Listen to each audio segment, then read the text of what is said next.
I just want to put my time and my effort and my skills to the best use. There's two things I would like to do that this show just seems to be getting in the way of, and that is to, one, make a vaccine documentary, or should I say the vaccine, the end of all documentary, the documentary of all documentaries when it comes to vaccines, with my friend Patrick Jordan, and all of the information that he has uncovered mixed in with mine. In fact, I was just pulling up something that's just really getting to me. I can hardly do it, which is the mouse industry, which we've talked about before on my previous venture there over there at RBN. We were talking about, the number one slave market, the most horrible thing I can imagine is the mouse market, the lab rats, as they call them, and it's just the most horrific thing you'll ever look at. But what's so horrific about it, you might ask? Well, you see, these mice, they come to wherever you are experimenting, you order these mice, and there's catalogs and catalogs of different mice that you can get, each one with a different expression of disease or with a missing gene or something, different blood, something that has been made to cause this mouse to express certain disease or to be able to express certain symptoms or disease. It's just absolutely, it's freaking horrible. It's horrible. And so I'm pulling up these videos to show. I'm not showing it just for the cruelty, just for the inhumanity, just for the absolute lack of empathy, treating these things as if they're not sentient beings, not something of God, basically something of nature, but the fact that they're injecting disease into these mice. I don't know what it is, where the disconnect is with people, that all this disease is coming from these injections, right? It's night and day. I mean, basically, they're vaccinating or inoculating these mice to receive a certain trait, a certain gene code or recoding, an epigenomic recoding, whatever it is. They're injecting something into these mice to make that happen in all cases. Now, why in the hell do you think you have so many problems? Why do you think your children have so many problems? Because you are allowing them and yourself to be injected by what can only be called an absolute ignorant wasp in a nurse's outfit who knows nothing about vaccinations nor anything about the ingredients thereof. So you can't, what do you? It's like a gun almost. You can't blame the gun for the violence. You got to blame the one wielding it, right? Well, you can't really. I mean, you can, but the nurse is like a gun. They're used by the pharmaceutical industry, and specifically by doctors who they have to operate under. Unless they're a practitioner, they are doing what they're told to do. They're just grunts. They're employees. They're agents. They're in the agentic relationship. And that's what they do. They're like the delivery system. They're wasps. They sting you. And they deliver into your body exactly what they're delivering into these mice bodies. Adjuvants, poisons, literally things that will make you express disease. And as far as the vaccination part, I don't even give a shit. I really don't care whether vaccines actually work to prevent the specific disease they're meant to prevent. That is like that's the smallest aspect of this whole thing. It matters not whether vaccines work or not. I'm not arguing whether vaccines work or not. As far as their stated purpose, which is to cause an antibody. Wow, one antibody. Ooh, yeah, that's going to stop anthrax from killing you? Are you freaking kidding me? No. It's what else is in the vaccine. It's what the vaccines are grown on. It's the blood. Remember, if you eat blood, you're eating a substance that breaks down in the body as a quote-unquote food. But if you inject it, it still acts like blood. It's going into your body and trying to do its purpose. It's not being digested, not being broken down. It's trying to intermingle, intermix. You got proteins, your prions that we've talked about so much. This is all being injected in you. And that's the craziest part of it all, because it's so, if you watch any of these videos, they're all over YouTube. All over YouTube. If you watch any of these videos, my friends, what you will find is this incredibly horrible thing going on behind the scenes. And keep in mind that mice are literally nothing like humans. The tests that are done on mice, I don't know, some ridiculous number, like 60 or 80%, do not translate to their human counterparts. So it's a pointless effort in the first place. But the illusion of it, the idea of it keeps the whole system going, as if it's beneficial to man. It's not beneficial to man. It's not that it's curing the disease. You'll get the disease, but your body is expressing the disease without the symptoms. And because of that, the research has been done, which will be in the documentary, that shows that you have a 2,000% higher chance, because you didn't express whatever, smallpox, etc., because you didn't express the symptoms, your body's epigenomic response didn't happen, the switches weren't turned off, and therefore you have a 2,000% higher chance of expressing other diseases like cancers. Okay, that is what vaccines, that's why they work. They don't work because they prevent disease. They work because they cause disease without symptoms.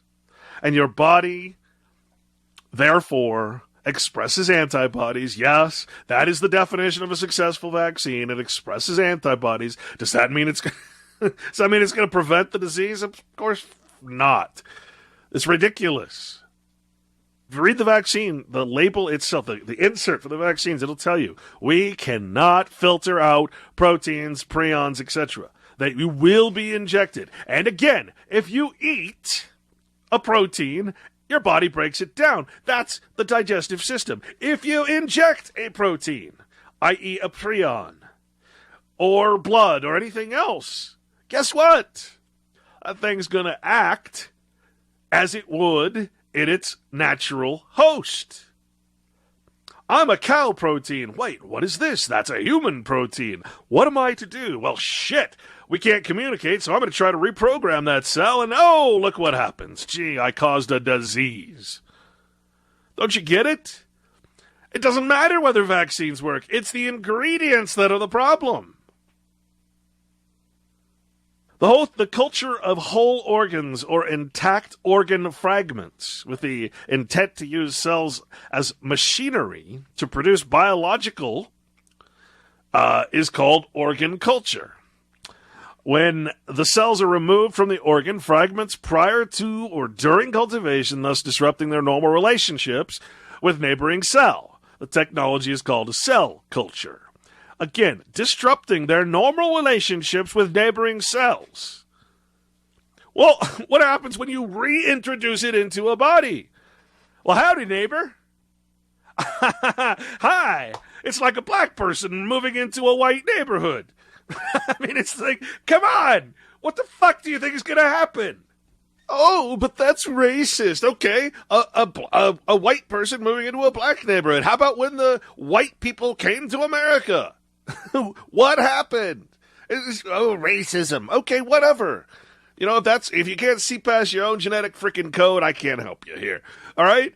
When some culture moves into another culture, whether that's a cell substrate culture, or whether it's a cultural, right? White people, black people, Mexican people, whatever. Get over it. It's a metaphor. My God. All right? They're going to change the culture. They're going to change the cell. Again, change the neighborhood, change the cell. It's metaphoric. It means the same thing. It's going to communicate and alter the functionality, purpose, etc. of that culture. That's all I can say. I don't know what else. How else can I put it to you? The cell culture, let's see. When cells are individually disassociated from an organism. In other words, it doesn't have anybody to communicate with. It's not the same organism. and placed into a suitable medium and support culture environment, they will attach, divide, and grow. They will attach and divide, grow. Guess what? Your body is a frickin' suitable medium and support culture environment.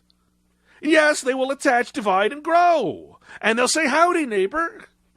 The cell culture is named primary culture. Cell culture may be initiated from normal embryonic or malignant tissue. When cells... Did you hear that? What is malignant? What is malignant tissue? Do you know the definition of malignant, folks? It's essentially cancerous, all right? Let me just read it. This is the 1828 definition, just because I have it up in front of me real quick. Malignus, maligno, from malice or evil. Malicious, having extreme malevolence or enmity, as a malignant heart. This is malignant.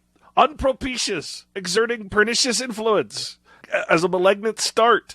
Virulent, as a malignant ulcer. Dangerous to life, as a malignant fever. Extremely heinous, as a malignant nature of sin. Malignant is a noun, is a man of extreme enmity or evil intentions. So we're going to grow our unfilterable vaccines on malignant tissue culture, which cannot be filtered from the vaccine, and we're going to inject that right in your body.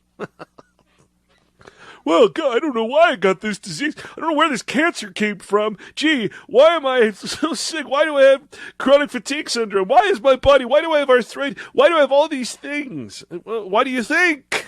They just told you. When cells in the primary culture vessel have grown and filled up all of the available culture substrate, they may be subcultured and give place for continued growth. Again, your body, folks, is that culture. And remember, what is medical is not a science. They call it a science. It's an empty word. Science is the study and beauty of nature. Studying to understand nature and use it naturally in harmony with nature, not what we have today. Medical, when you look up the word medical, it does not say that it's a science, okay? It says that it's an art. And remember, art is fiction. Art is artifice. Artifice, the reason it's not science is because science cannot be patented. Only medical. This is why it's not illegal. You don't need a license to do science. You need a license to practice medicine. Medicine is a proprietary term of the state. Science is not. And you know what? The scientific term for pot is cannabis. The common name, the legal name, is marijuana. They don't charge you for cannabis, they charge you for marijuana. See the difference? One is science, one is a medical term, which means it's a proprietary patented term. Following serial subculture of primary cells, cells that continue to grow are subjected to genetic reorganization. Genetic reorganization and adapt to the new synthetic environment and proliferate serially, like serial killers, generating an immortalization event that results in a continuous cell line over several passages, or definitely immortal cells. Now, folks, what happens? I mean, what happens to those proteins, those cells? Right? When your vaccine insert it says we cannot filter that out. We cannot filter out. And therefore there's a danger of these weird diseases that no one seems to understand, and they seem to be leading to, the entire spectrum of dementia, from autism to Parkinson's to, right? Because remember, you have healthy prions, proteins in your body. When a foreign one comes into contact with that, what does it do? Just what it says it's going to do. You're a new synthetic environment. You're synthetic, not so much, but you're a new natural environment that's different from the one it had. It's going to reorganize genetically and adapt to the new environment. What does that mean? It's going to start reprogramming your cells, or what they call misfolding, or which actually is the definition for evolution. The unfolding of man, as what's his name, Salk, I think, wrote. his book, The Unfolding of Man, i.e. the misfolding prion. Yeah, are you starting to get this? An immortal cell, you're going to put an immortal cell that they keep cloning and grow, and and you're going to inject it into your body because why? Because the insert says they can't filter that out. It's too small. Now you want to know what the cause of all modern disease is. All these new diseases they keep coming up with. Where are they coming from? How is this happening? Isn't it fucking obvious? These are biological weapons. They know that they are biological weapons. Patrick has the government documents that show they know that they're biological weapons. And let's not forget, what were the original vaccines? Oh, let me scrape the pus off the horse hoof, scratch you, and put the pus in your body. There was no needle. It was just, hey, I'm going to smear some pus in a cut I made on your skin. Let's see what happens. Oh, sorry, killed my own son that way. Right? This is craziness. That is where vaccines, that is the microcosm where vaccines came from. That was the idea. I'm going to spread some pus in your body and it's going to prevent disease. Oh, sorry, caused you the disease. This is just one element of what we're talking about in this documentary. Just one major element. The point I'm trying to make, long-windedly, is that in order to get a mouse that you can test, you have to pay for that mouse. It is a patented mouse. It is property. And so will you be the more they fuck with your genetic makeup. The more they change you, the more they alter you, the more they inject into you, the more they transhumanize you, the more close you become to being property. I remember that long ago I read that 40% of the human genes are already patented. Corruption of blood. This is why I need to get out of this radio thing. See, I'm expressing myself on the radio. I'm not writing it down. I'm not making a freaking documentary. Instead, I'm here blathering to a few hundred people if I'm lucky. This is why I need to go and make something. You know, my last documentary has had over 250,000 hits on YouTube from all the people that have shared it because it's free.